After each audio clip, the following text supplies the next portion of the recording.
My guest, Dr. Stephen Akintayo, Chairman Gtext Holdings, is with me right here. But before we go into all of that, let's quickly tell you that Gtext Holdings, a global real estate firm with several subsidiaries, recently celebrated its 16th anniversary with a star-studded event. Beyond the glamour, the company embarked on a series of charitable initiatives, including community outreach programs in the localities where their estates are located. These initiatives also extended to their clients, both new and old, and the realtors who work with GTEX. Additionally, as part of their pan-Nigeria drive to promote inclusion, the company unveiled 3 brand ambassadors representing 3 major regions of the country.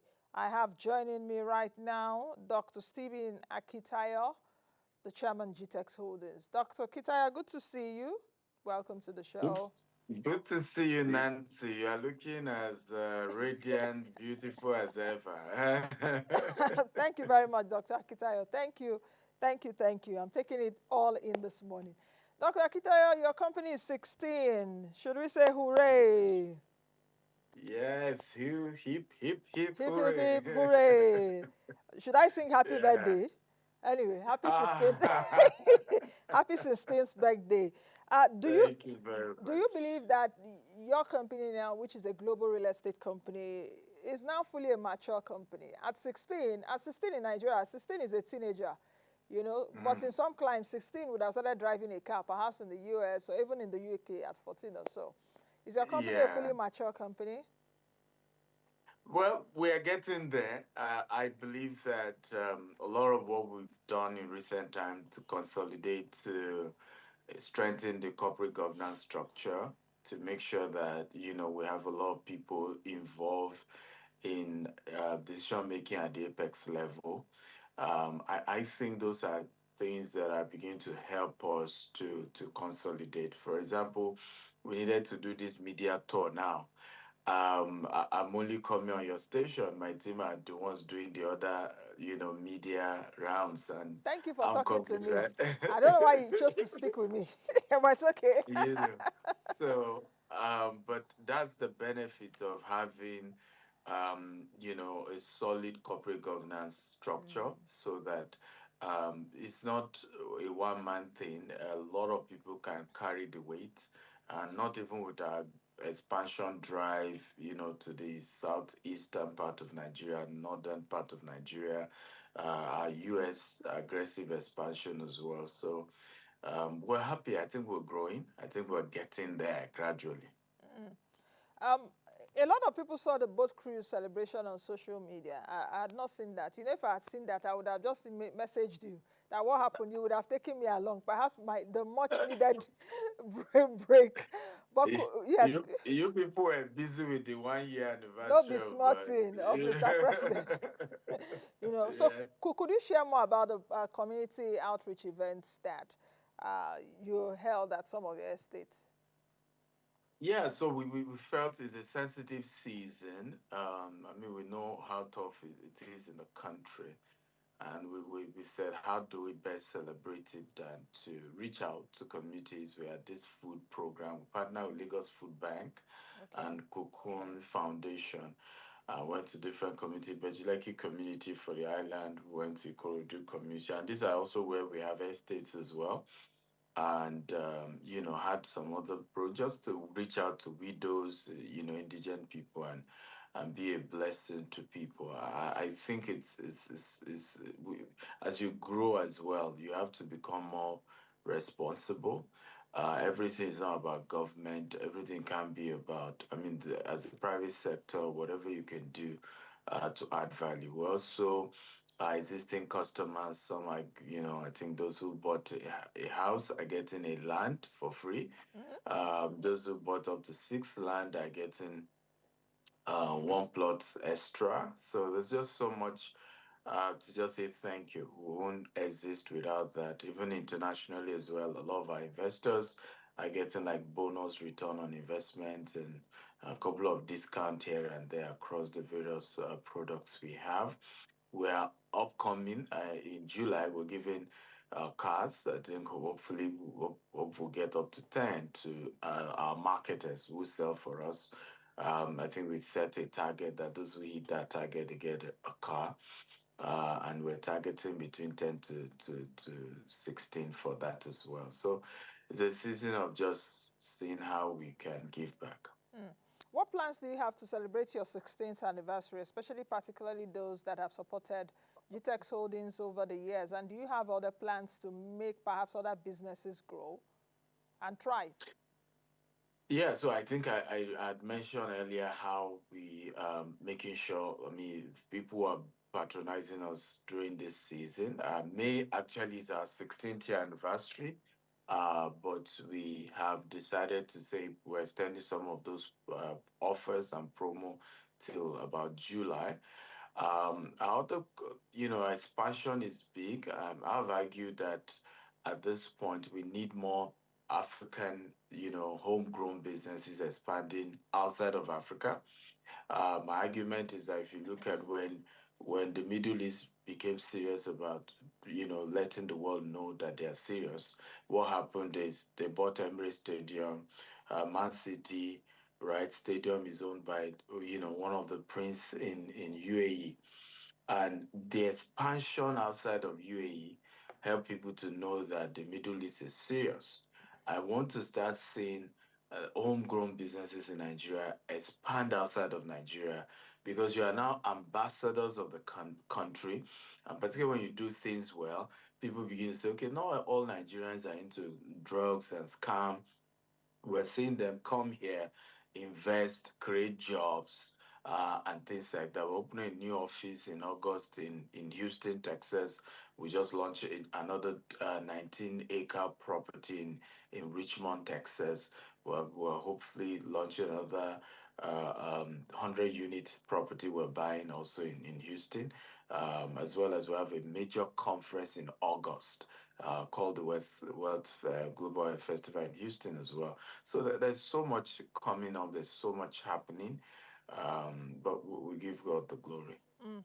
Okay, let's just let's dig deeper into this expansion into the U.S. What opportunities are there for Nigerian investors, and are you also looking to invest inward? Because you've invested in other parts of the world. Then the third leg of the question is that the southeast region of the country and the north are perceived as where there's volatility in terms of insecurity. Do you believe there's a solid market there for real estate? And when you did your calculations, is the profits more than the Yeah. risk? Very good question. So I'll start with your last question. I believe strongly that real estate is one of the major ways to end insecurity, right? Because it's only in real estate that everybody benefits, the entire value chain, right? Nothing creates jobs like real estate. Nothing. In fact, I have argued that any government that is really serious about changing this country has to prioritize real estate. I mean, I've been on your platform many times saying that why must I have 100% of my money to own a house? If I'm a first-time home buyer in Nigeria, I should be able to just bring 10%. And these are what reduce corruption. I should bring 10%. Government can add maybe another 20%, and then the financial institution can do the rest and let the house be the collateral, right? If I'm not able to meet up, you take it from me.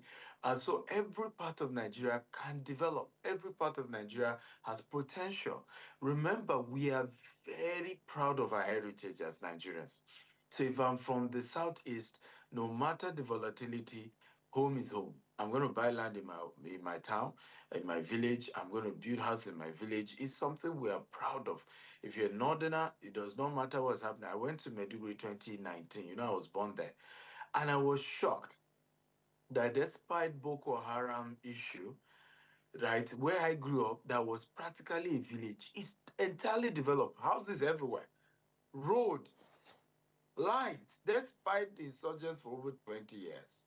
So every part of Nigeria has potential, and that's why we had to sign Kanayo. We're just renewing his the ambassadorship deal, Kanayo. for Southeast. Zach Yazi for Northern part. We already have Latif and some other ambassadors for the for the Southwest as well. And it's also a way to preach peace, right? And to preach harmony. We're one as a one nation. But in terms of international expansion as well, I mentioned earlier, we're aggressively expanding in Texas, USA. Of course, we still have properties we're selling in Valdosta, in Georgia, in Alabama, but we're trying to make Texas our headquarters in the US at the moment. Yeah. Mm. Okay, you've talked to me about your ambassadors because I wanted to ask the question around what informed that selection, but Mm. you've really reeled that out. Looking back, do you have any regrets or things you wished for that you may have started earlier? At 16, it's a time for you to look back. Any milestone, really, is a time for you to look back, Yes. and talk about the Mm, future. I looking back, honestly, I think I've been very hard on myself. I did a podcast with my wife yesterday, before before I left Nigeria. And I just had, we just went back, when we started, I mean, the business side on campus. I had a one-room apartment. And I remember doing a 50-year goal plan in that one-room apartment. I had my first employee who was to do his CWS for 3 months and didn't want to go outside of Ago. He was a Labisa Obajo University, OU, also. And so he would come into that one room, 12 by 15, feet room and do his work. I was so serious with him that he would resume 8 a.m. and then close, I think, 5 p.m. Giving things to write up concept. We were just dreaming, and I mean, we didn't have the money, but we dreamt, and that's one of the things I argue with people that you must have what I call imagination. It's free. Just Mm, dream. The season when you cannot even execute, just go ahead and dream. A time will come where the opportunity, to start executing will come. But don't be scared to dream because dreaming and imagining things is free, and you'll be shocked. It might eventually happen where you execute. So for me, I'm just grateful that we took that part. It was tough. It was difficult. In the course of it, lost my mother. In the course of it, a lot has happened. I've been through a lot. People have called us name. People have mocked us. People have said we'll never, go far. But looking back, obviously, God is not man. And if you can dare to chase your dream, if you can dare to be courageous, if you can have a lion heart, I can assure you, nothing will stop you from having a lion share at a global mm, level. mm. What do you foresee for the next 16? We have about 2 minutes to go, so let me put in three questions if I can. What do you foresee for the next 16? Then your company will be 32.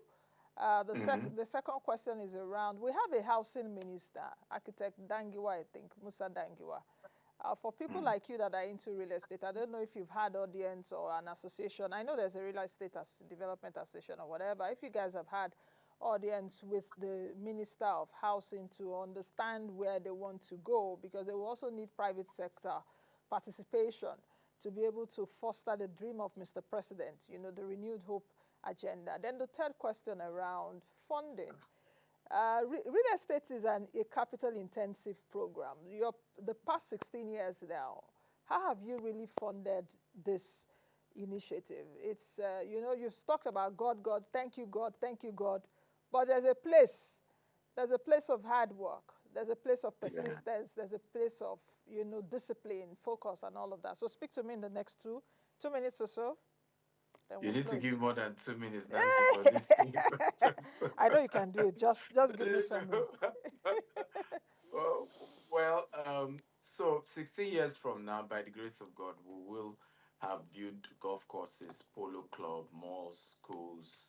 Our vision is to quickly expand our international operations so that we will be in a good position to be able to attract foreign direct investment back to Nigeria, so that a lot of the lenders, in the countries we operate can look at what we've done in their country and have some little faith in us that if we can get some of these funds and bring it to Nigeria, we can create our own even better version of Dubai. And so I will see more jobs employed. I'd say at some point we having over 100,000 direct and Okay. indirect employees.